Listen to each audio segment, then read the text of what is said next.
Hello student, 8th class Hindi में अपना chapter चल रहा है 5वां, चिट्ठियों की अनूठी दुनिया। आगे हम पढ़ लेते हैं इसको। देखो, यह सही है कि खास तौर पर बड़े शहरों और महानगरों में संचार साधनों के तेज विकास तथा अन्य कारणों से पत्रों की आवाजाही प्रभावित हुई, पर देहाती दुनिया आज भी चिट्ठियों से ही चल रही है।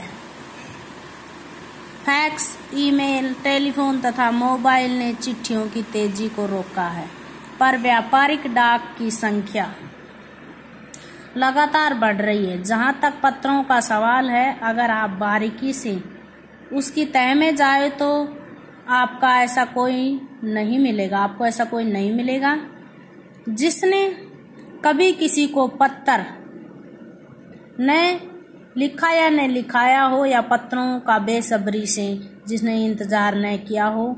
हमारे सैनिक तो पत्रों का जिस उत्सुकता से इंतजार करते हैं उसकी कोई मिसाल ही नहीं।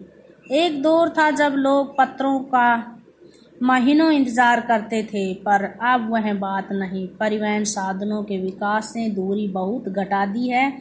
पहले लोगों के लिए संचार का इकलौता साधन चिट्ठी ही थी, पर आज और भी साधन विकसित हो चुके हैं। आगे देखो स्टूडेंट चैप्टर में।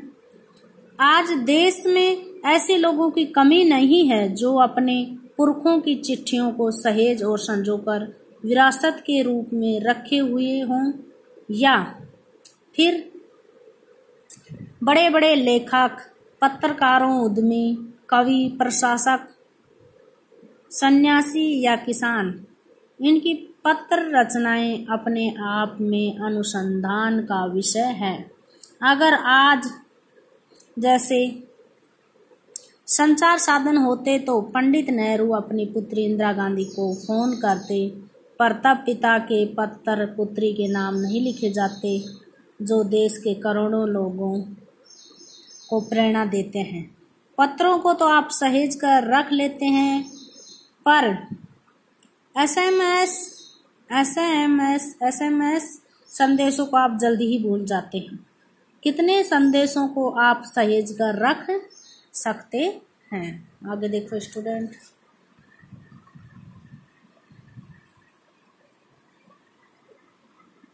तमाम महान हस्तियों की तो सबसे बड़ी यादगार या धरोहर उनके द्वारा लिखे गए पत्र ही हैं। भारत में इस श्रेणी में राष्ट्रपिता महात्मा गांधी को सबसे आगे रखा जा सकता है। दुनिया के तमाम संग्रहालय जानी मानी हस्तियों के पत्रों का अनूठा संकलन भी है। तमाम पत्र देश, काल और समाज को जानने समझने का असली पैमाना है।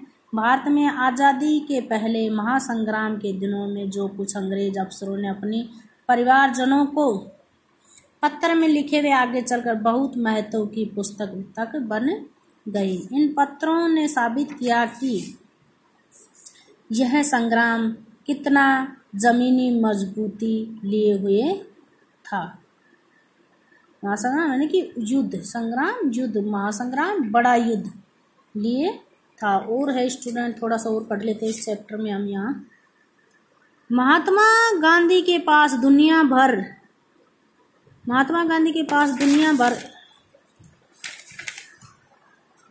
फिर से देखो, महात्मा गांधी के पास दुनिया भर से तमाम पत्र केवल महात्मा गांधी इंडिया लिखे आते थे, और वे जहां भी रहते थे वहां तक पहुंच जाते थे। आजादी के आंदोलन कई अन्य दिग्गज हस्तियों के साथ भी ऐसा ही था। दिग्गज यानी कि महान हस्तियां।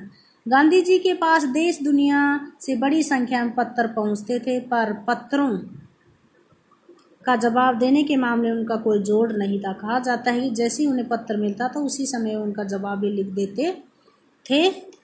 अपने हाथों से ही ज्यादातर पत्रों का जवाब देते थे। जब लिखते लिखते उनका दाहिना हाथ दर्द करने लगता था तो वे बाएं हाथ से लिखने में जुट जाते थे। ये गांधी जी के लिए कहा गया है, और वो तुरंत उत्तर देते थे। और पहले वाले पत्र जो राष्ट्र के लिए होते थे, लोगों को चेतना या जागृति करने के लिए ऐसे पत्र लिखे जाते थे। Okay student.